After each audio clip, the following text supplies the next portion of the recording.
My name is Jacob Weaver. I'm doing a Bachelor in Studio Art. My name is Erin Hassell. I am getting my Bachelor of Fine Arts with a focus of sculpture.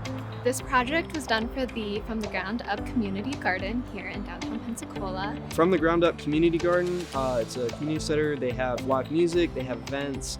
It's just a peaceful place in the middle of the city where you can go and reflect and be around nature. And we worked with the garden manager, Elizabeth, on what vision she would like to see in this garden. And so we got to take a field trip down to the space, see the garden, see what their mission is and what's important to them. We went back to the classroom and all of us, we got into our groups and we came up with sketches and ideas that we had and what we thought would be good for the space. As creatives, we come up with these awesome ideas and it's like, all right, now we're doing this. Now we have to do all the problem solving and figure out how to make our idea a reality. The sculpture is called Coalesce. It's kind of about the different aspects of nature and how they come together to form our environment. It is a little bit over 10 feet tall by 3 feet wide, and it is a stack of cubes with nature-based elements inside.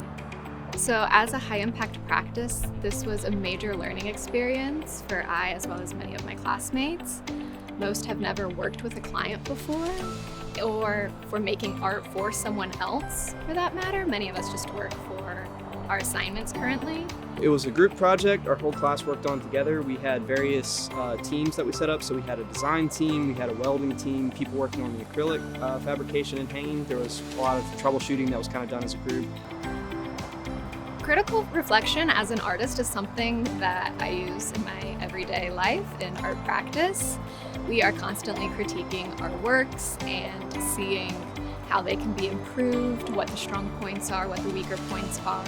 And as artists, we have the ideas that we want to communicate through our work. So I learned a lot about teamwork, both the positive and negative sides of that, dealing with different people's goals, interests, and timing conflicts. This experience working with a group of creative-minded people who all have different skill sets and learning how to best use those to further the project is something that I will carry with me